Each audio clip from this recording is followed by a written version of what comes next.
What's up, everybody? Welcome back to Fantasy NBA One-on-One. Man, every single time, dude. Every time. I sure You said it right. fantasy. I felt like I stumbled with it. We're off to a roaring start. Fantasy NBA 101 with Bill and DWill. He is Bill. I am DWill. We're dominating our head-to-head leagues. This show is designed for newer fantasy players. So if you're coming in, you're listening to the show, you are a seasoned vet. You're welcome to stick around. But a lot of this material is going to be stuff that you're going to use on a year-to-year basis for guys that are just getting into it and they want to get better at playing fantasy basketball. We're going to go over a mock draft today. It's a draft from this season, and we're going to talk about some players in here.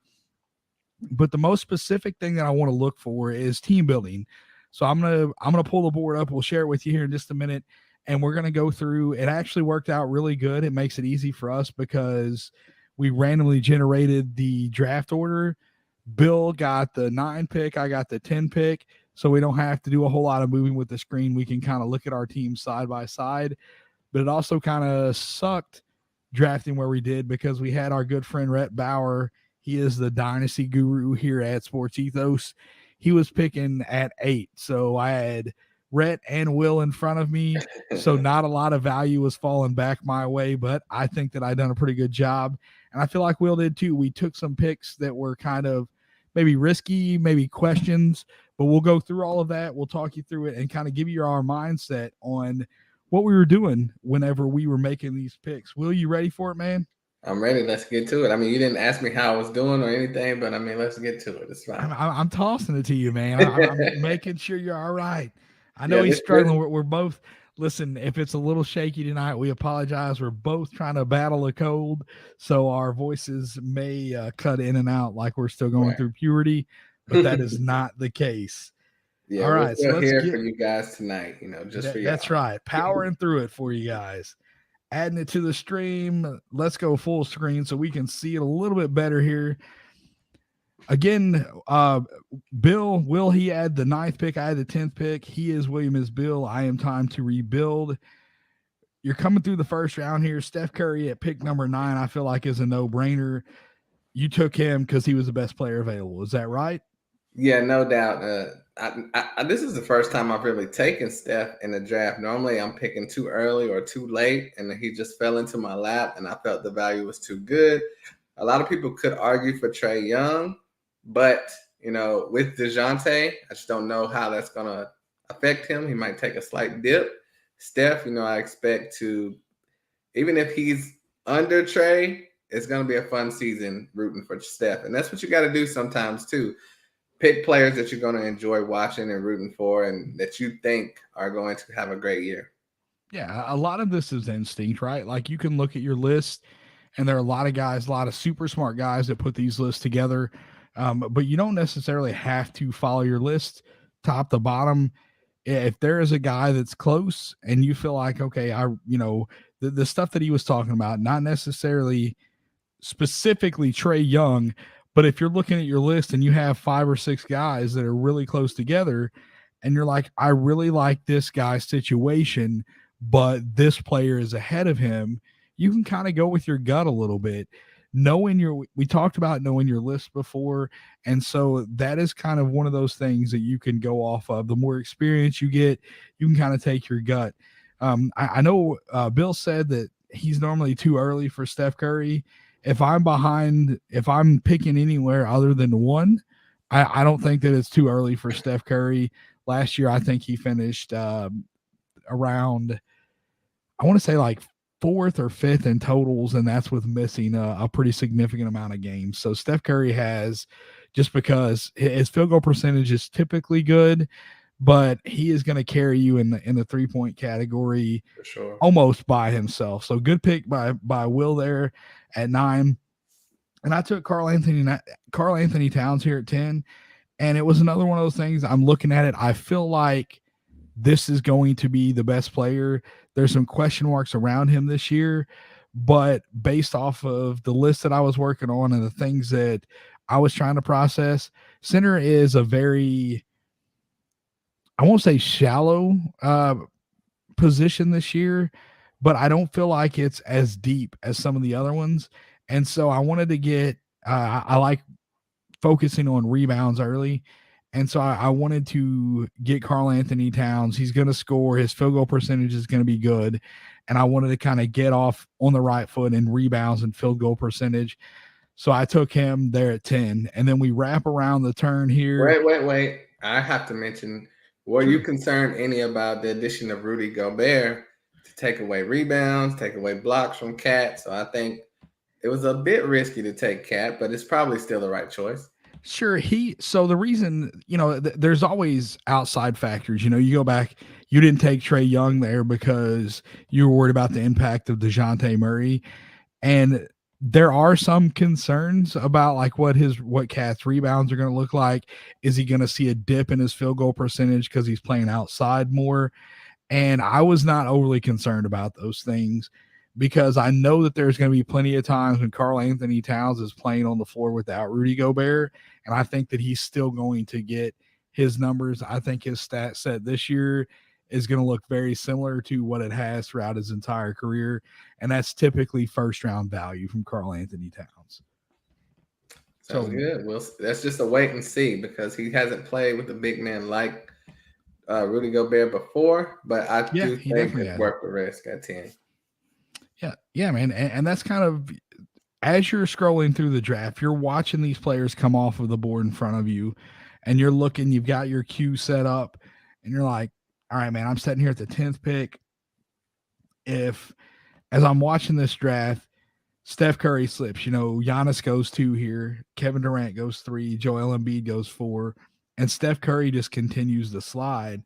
And so I'm over here salivating. Like if Steph Curry gets to me at 10, that's like hands down, like I can't click Steph Curry fast enough.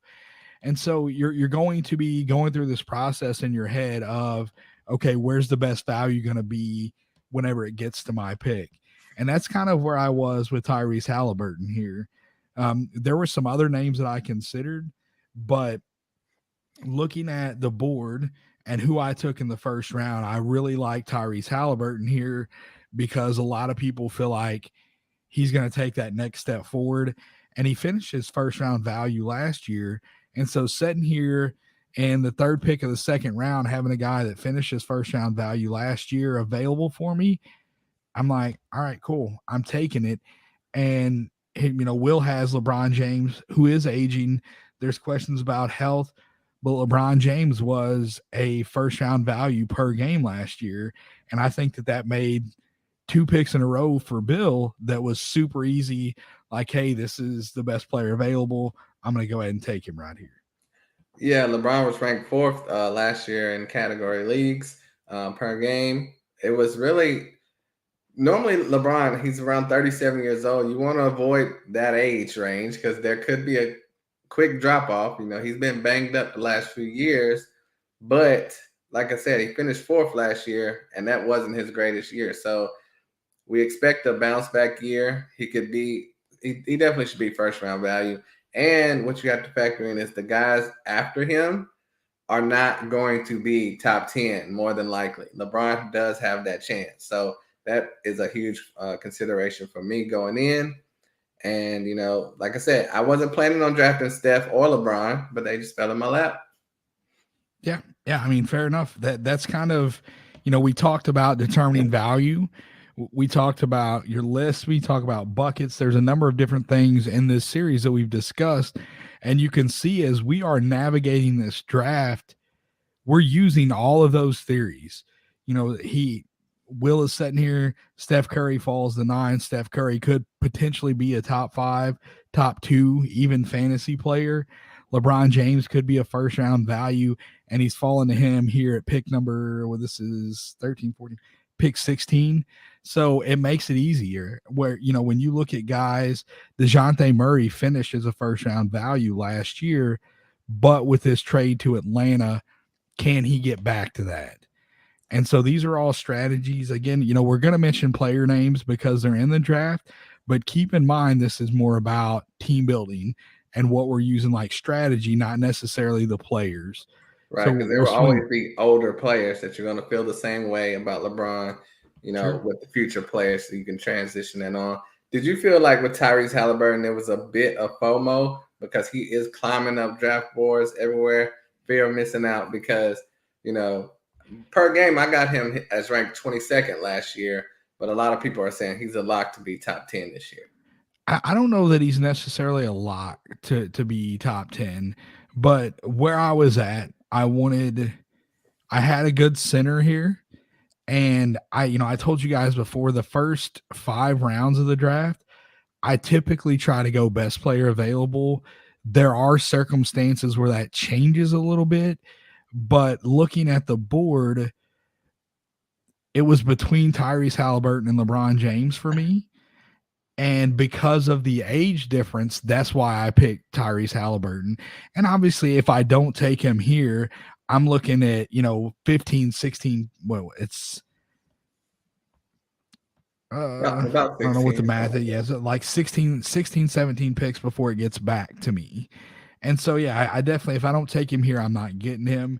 And it wasn't necessarily because of who it is. It was just because of the perceived value of him. Yeah, and I think that's another thing. Like I said, I wasn't planning on going with Steph or LeBron.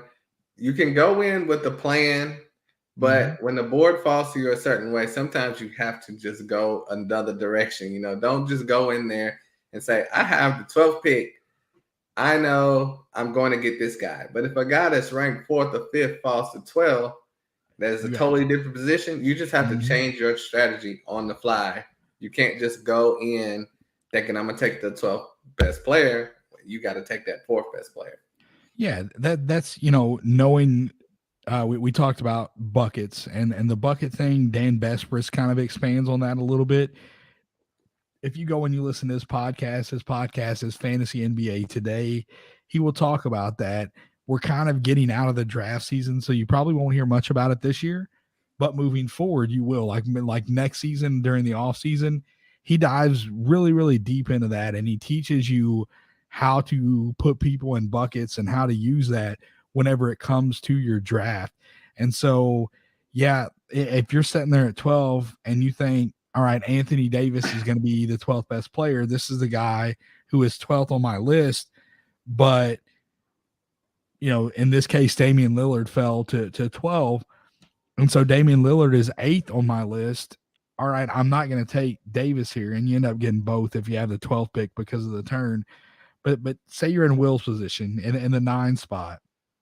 Well, that's why I brought it up, because Dan Bespris had a draft and he was in the 9 spot and he was upset about it. It's like, I'm not going to get anybody good there. And then Harden fell to him at 9. Yeah. That changed the whole thing.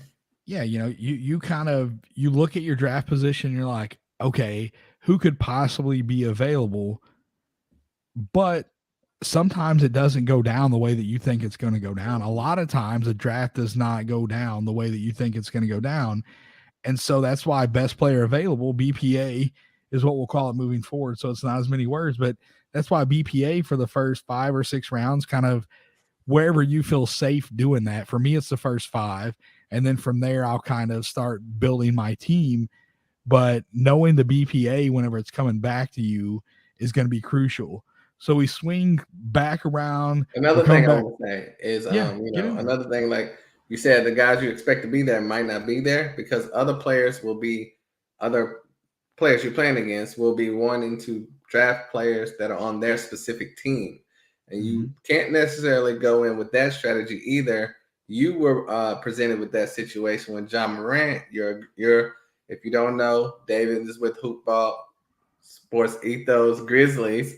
And he's a big Jamal Murray fan. He could have went with Jamal Murray, but Tyrese Halliburton is projected to be the better fantasy player.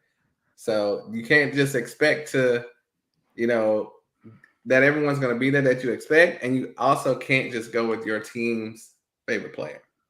Yeah, and you can see as we navigate through this draft here, to me, whenever I'm drafting a team, I'm playing to win. And so I'm drafting the guys who I think are going to give me the best opportunity to win. And we talked about you determining why you're playing fantasy basketball. And so you have to decide, why am I playing? Do I want my favorite players on my team? you can go and do that if you would like. It may not be the best strategy to win the league, but if you don't want to root for a guy because he's not on your favorite team, then that's something that you have to decide. But the strategies that we're talking about here, we're playing to win. So, Right. when we're discussing team building, we're going to talk to you about the players and why we took them and just kind of go from there. So we're swinging back to the third round here. And this one is this is the first interesting pick from the two of us.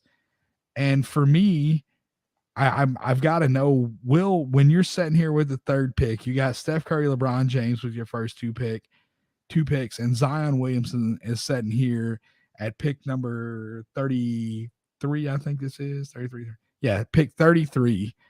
And historically, and I know injuries and stuff like that, but when he was healthy in his best season, Zion was never this high whenever it comes to fantasy basketball. What was your mindset taking Zion here? And just kind of walk us through that a little bit. Well, I've never drafted Zion either. So he's just a guy that came up on my list. I'm like, Zion. Then you have Kristaps Porzingis. You have Zach LaVine. There's a lot of guys in this range that are injury prone.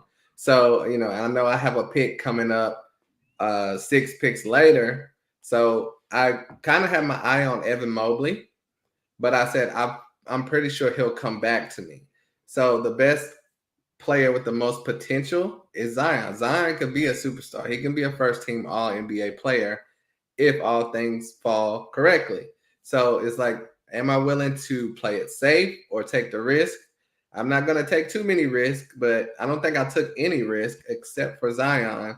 And I think that's important. You can play it safe your whole draft and just be average. You have to take a risk at some point because if I just picked a player that is going to provide the value that he's at, I'm probably not going to win. So you want that advantage of taking someone that people might be a little worried about. Like you can say the same thing about Anthony Davis earlier. A lot of people are going to be scared off on Anthony Davis. A lot of people are going to be scared off on Zion and Kristaps. But at some point, you have to take the risk as a guy that could maximize his potential and be better than where you're getting him at in your draft spot. Just don't take too many of those guys. Right. You definitely don't want to load your team with them. It can get you in trouble. I'm sitting here at the next pick number 34, Chris Paul.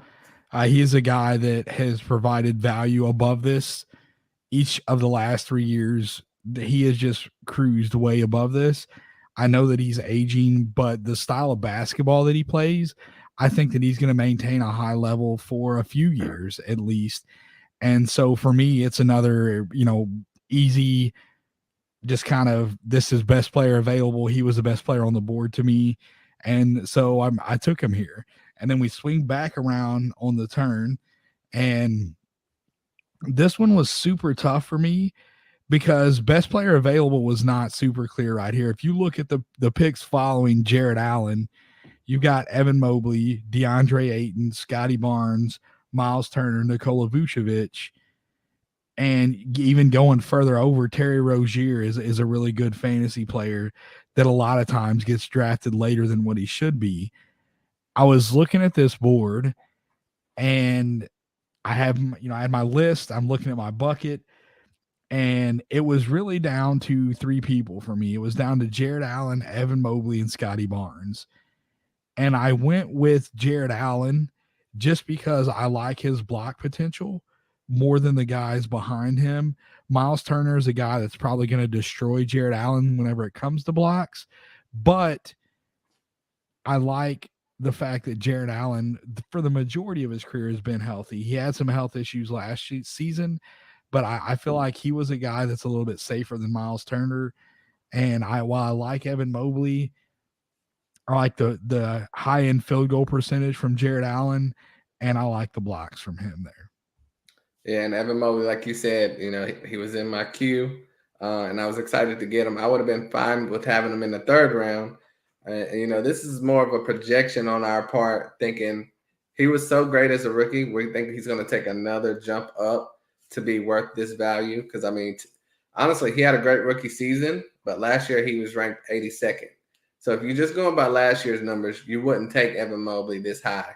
But the more experience you get, the more research you do, and sometimes you have to create your own projections and think, is a player going to get better, or is he going to stay the same, or is he going to drop off? And those are things you just have to factor in. And like we mentioned earlier, will he be back there for me on my next pick? If this is the guy I'm highest on, and I think around 15, 16 more spots, I'll still be able to get another guy that I like. You go ahead and take the plunge and take that guy. Yep, totally agree, man. So now we're swinging back around. We're round pick. So this is round 5. We're about 57 here. And you go Ben Simmons. So talk me through, as we're looking at your team. You got Steph Curry, and we talked about why you took Steph and LeBron. Zion has historically been bad from the free throw line. LeBron was better last year from the free throw line than what he's been, but he's had some issues at the free throw line. Is this something where you were leaning into a strategy taking Ben Simmons here, or did you just feel like this was best player available here, Ben Simmons coming off the board at 57? It was a bit of both. I know I only had one point guard at this moment, even though LeBron is like a point forward. Ben Simmons is like a point forward as well. So I know I'm going to get all around stats with Ben Simmons as far as points, rebounds, and assists. So I just took it off of that standpoint because I need assists. And once you get past this round, maybe the next round, those assists drop off a lot. And once again, this is projections. Ben Simmons did not play last year. We have to see how he's going to come back. Is he going to come back, wanting to play half the time or not half the time? Is his back going to flare up? We don't know. Or is he going to come out guns blazing and play tremendous for Brooklyn this year? We're not sure. And I mean, there's been talk that he could play center at times this season too. So I think his stats are going to be all around the board, with especially rebounds and assists. And when you can get a guy that multidimensional, I think you have to jump on it. A lot of times I don't highly factor in field goal percentage.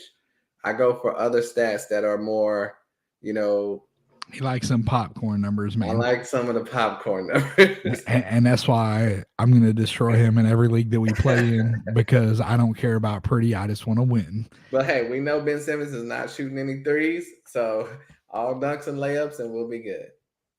That will definitely boost your field goal percentage. Your free throw percentage is lacking at this point. Right. Whenever we get to here, John Collins, I feel like was an easy layup for me.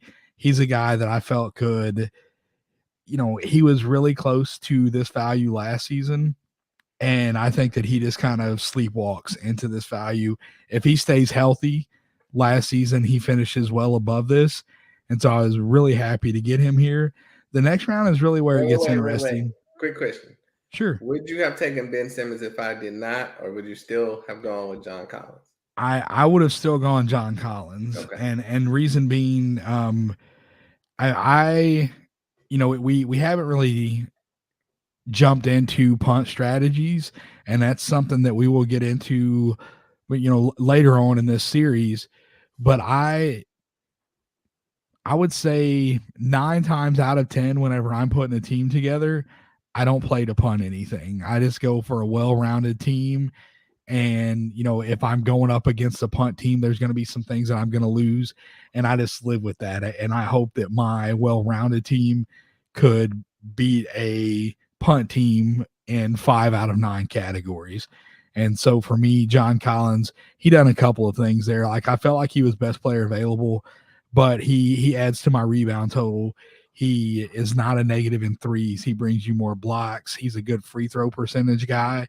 And if you'll notice, as you go down my list, I took Mitchell Robinson late, but I took him late knowing that I had some really good free throw shooters on my team, and I could take that hit right there and still be fine. I think that, Halliburton, Karl Anthony Towns, Chris Paul, John Collins, Maxey, those guys are going to carry my free throw percentage to where a low volume guy like Mitchell Robinson isn't going to sink it. And so for me, Collins was best player available. Ben Simmons, you're not getting any threes from him. His free throw percentage is not very strong. And so he is just not a guy that I typically target. I do like him as a player, and I have him in a couple spots in dynasty leagues, but also it kind of fits the build that I'm running with those teams. So, it's just, again, we're talking a lot about players today, but we're fixing to get into the point of the draft where you really start focusing on, okay, what is my team? What do I need? What am I looking at here? And for me, as I'm assessing my team, I'm looking at what I need. I got Karl Anthony Towns, Tyrese Halliburton, and John Collins. Well, then in between those two, I took Chris Paul, which does not score very much, and Jared Allen, which again is not much of a scorer. So I feel like I'm lacking here. I need some help in threes. I need some help in scoring, and I would like some more assists. So whenever I am making that assessment, there are guys that are available. Jamal Murray is a guy that I looked at, but with his health history, I didn't want to take a risk right here. I like Tyrese Maxey. I like his age. He's an up-and-coming player. And even though even after James Harden got to Philly, Tyrese Maxey was still a really good fantasy player. So I felt like he fit the needs of my team right here. And so that made him the best player available. And then I pass on Jamal Murray just for him to slip to Bill. Walk us through what your thought process was with Jamal Murray here. And Jamal Murray was basically in my opinion, he was the next best player available. But also he's insurance for Ben Simmons because like I mentioned earlier, if he's going to miss some time, I will have Jamal Murray there and my backup point guard as my secondary point guard because you do have to fill roster spots. When Steph is out, you're going to need to put another point guard in there. So I feel Jamal Murray has that potential to be a big-time scorer, three-point shooter, assist man, and by far he was the best option available for me. And I know coming back next pick, I can get a big man. I figured Wendell Carter will still be there. So that's why I went with Jamal.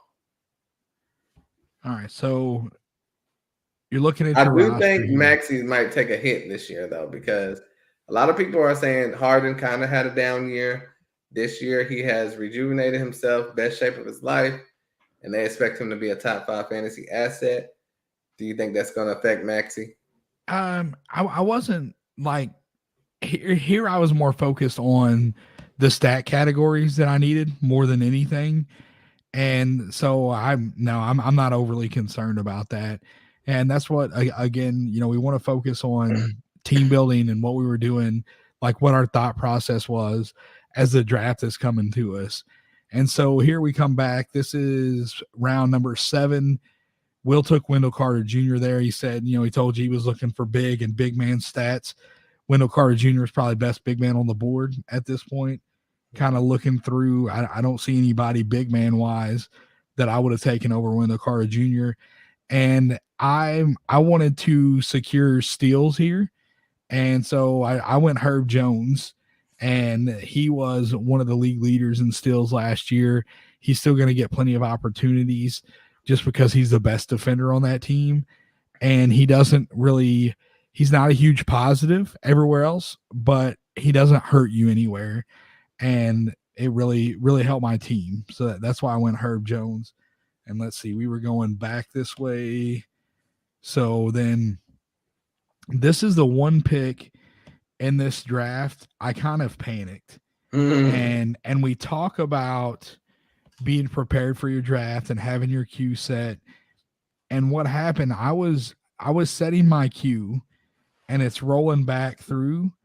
And I'm like, okay, I'm good. I've got enough people in my queue. Whenever it gets down here into my 8th round pick, once I make that 8th round pick, I'll have some time. I can rebuild my queue.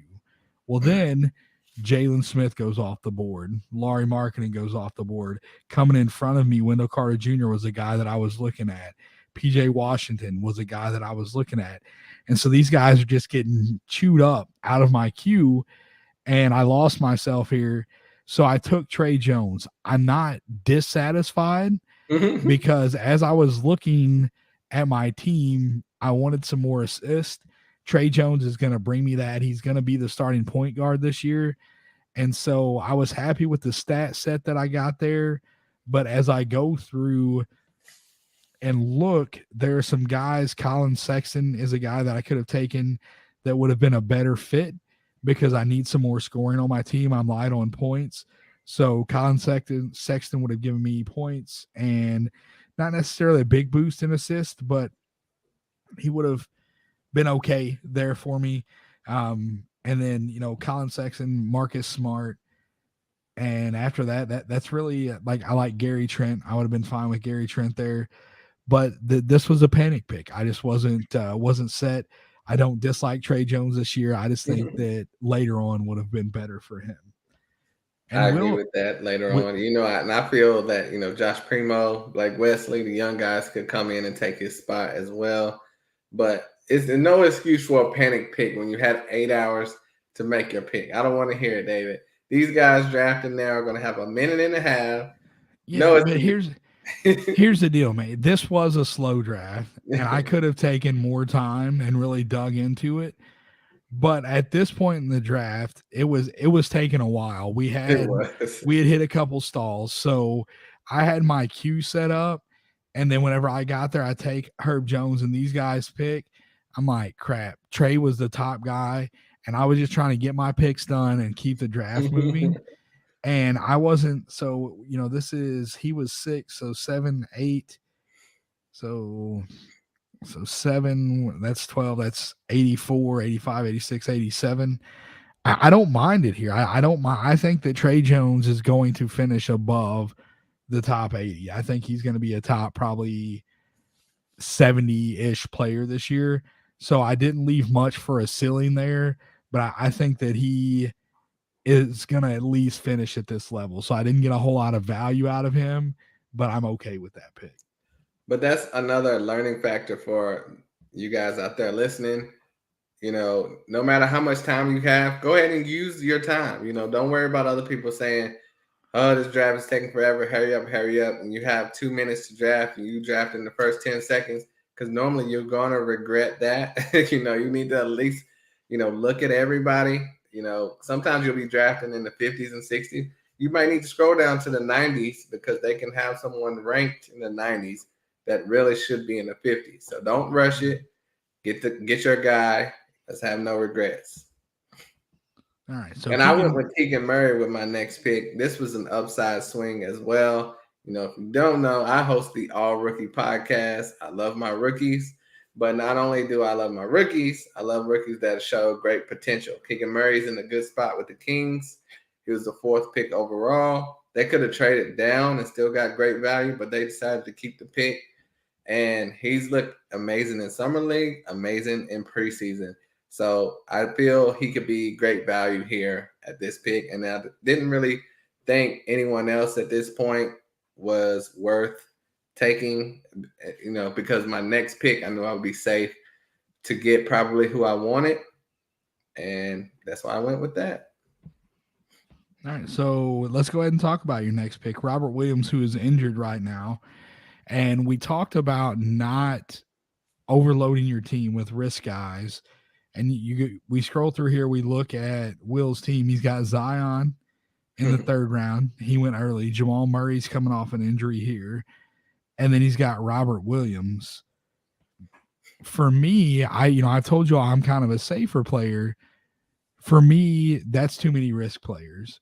But Will was confident in his team. He felt like this was a safe pick. And there's no doubt about it.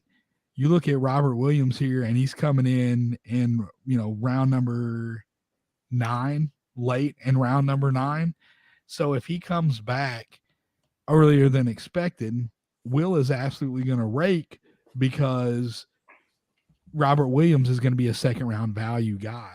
And so sometimes taking risk late is not going to hurt you.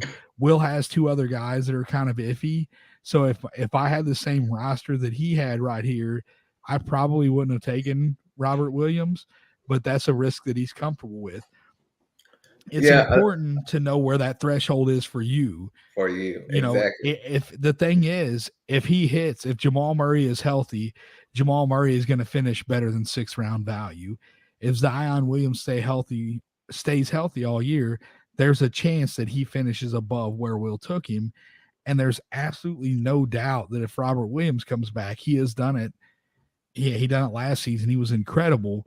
This is a guy that's going to bring you 4, 5, maybe even 6 rounds of value here in Robert Williams. So it's a very, very big possibility of a reward for a later round, low risk pick. Right. And, I know you look at my team as, injury risk, but Zion and Jamal Murray are entering the season healthy. So, they may sit back to backs, but then you're going to have a lot of players sitting back to backs. That's just the NBA nowadays. But, if they were coming in missing months or weeks, I probably would have stayed away. But like you said, they were later. I got them later than they should have gone. So they kind of fell to me, like we talked about earlier. But it's not like I'm going to have 3 vacant spots because Zion and Jamal Murray are coming in starting, and I can hold Robert Williams in the IR spot until he comes back. And I feel in the 9th round, a lot of times you end up dropping a guy in the 9th round. You may think it's a safe pick, but, say Jalen Suggs went in the same round, he could be the same boat he was last year, just not good. So the swing, like you said, Robert Williams could be a top 25 player. You have to take that risk when it falls to you like that. Yeah, 100%. That is, I say the risky thing there. That's something that you will have to find. There's no right answer there. Right. If Will hits, his team's probably going to destroy people. If Will misses, he takes a hit. His team could probably still be competitive, even taking those risks. So that's something that you have to determine on your own of where is my threshold? Where am I comfortable giving that up? I'll talk about Mitchell Robinson very briefly. I needed blocks here, and I'm looking through, and there's nobody better than Mitchell Robinson. Mitchell Robinson brings you elite field goal percentage and high blocks. So I was really, really glad to see him fall back to me here because I have really good free throw shooting up top, and I can eat the free throw percentage and still be super competitive whenever it comes to that. Now we're rolling back around, and this is really the rest of this draft. I think it's safe to say we'll win a little bit safe here in the 12th round, and that's a great pick by him taking DeAnthony Melton there. But if you look at 10, 11, and 12, and we only done 12 rounds in this draft, I took Tari Easton. Tari Easton is a guy that has been doing very well throughout the preseason, and he's a rookie on a team that is going to let their rookies play. So I took him there as an upside swing. Kind of the same thing. And Will, you can correct me if I'm wrong here. Jaden Ivey, you took him here as, looked like you were a little bit light on guards. Right. So he's a rookie. You talked about loving your rookies, an upside swing right here. 100%. Yep. Yep. And then same thing, we get back Ben Mathurin, rookie on a team that is in tank mode for Victor Wembanyama. And so you take an upside swing there. I took Mo Bamba. Mo Bamba's position is a little bit different. It's not necessarily an upside swing, but if injuries happen in Orlando, Mo Bamba has a window. He's going to play some. If an injury happens in Orlando, Mo Bamba's value goes up dramatically. And so that was kind of an upside swing on him. Guy that I took late. If he ends up, if the team's staying healthy, I can drop him and go out and pick somebody else up. And then we get down here in the 12th round. DeAnthony Melton is a guy that doesn't have the big popcorn numbers, but he does everything else well in fantasy. Typically good for, he's going to rebound well. He's going to get you a few assists. He's going to get you defensive stats. And that stuff, that's stuff you can't forget about, right? The popcorn numbers are nice. The points, rebounds, assists, it's great. If you win those 3 categories every week, that's fantastic. The problem is you've got 9. You have to win 5 of 9 at least to win your week. And so adding DeAnthony Melton here, I think, was a great way to shore up Will's lineup. Can you kind of walk me through that a little bit, Will? Right. Coming into that last pick, I was looking at Patrick Williams because I do think he will have a breakout year for the Bulls. I think he'll start at power forward and be able to get a lot of stats that we would love to see. But he was taken right before me. So then I was like, DeAnthony Melton, everyone's fantasy darling. Everyone wants him to play more minutes. He may not get more minutes than he did in Memphis, but even in Memphis, in a backup role, he was able to be very productive. And I think Philadelphia will use him well. And like I said, I felt like I need steals. And I think he's great with steals and field goal percentage, all type of things. He's a great young player that if he gets more minutes, like you mentioned earlier with Mo Bamba, if there's an injury of some sort, I mean, his value is going to be tremendously taken advantage of in this last pick. Yeah, 100%. And I went Bones Highland. He showed some great upside at the end of last season, and I'm looking through my team. I'm like, I need a guy that's going to be able to knock down some threes. And my field goal percentage was secure. You have Jared Allen, you have John Collins. Like, most of my guards on this team are very good from the field. And so I was okay taking a guy like Bones, who didn't necessarily shoot great from the field. His field goal percentage was low, but the other stats that he could provide were areas of need for me. And so that's why I went with him here. So we'll kind of run through it again. And it's not necessarily, I'm going to take this down and go back to just me and Will here. When you're putting your team together, as you're navigating through the draft, you've got your list together, you're setting your queue up, you don't panic pick like I did with Trey Jones there. You get ready, and that is, if this was a real draft and not just a mock draft for the show, I absolutely 110% would have taken the full 8 hours if I needed it to look at my list, look at my team build, and try to figure out exactly who would be the best player available. At that time, I knew what my team needs were, and so I was fine taking him there because he was the last guy in my queue, and I knew I could reset between then and my next pick. But we talked about being prepared. Do either one of us win this league if we play it out? Don't know. Couldn't tell you. I felt pretty good coming out of that draft. Will is, showing his arrogance over there, thinking that he's going to win the league. Of course. But, the draft is a crucial part of winning your league, but it's not everything. So as we move forward here, this one went a little bit long. We'll try and keep them to 30 minutes from here moving forward. But I expected this one to be a little bit long because we were going through that mock draft. As we move forward with this show, we're going to talk to you guys about navigating the waiver wires and how to watch, like what you're looking for in the box scores, how to look at your lineup and decide who you're going to drop and who's going to stay on your team. There's a lot of nuance to that. And so we'll walk you through how we address it.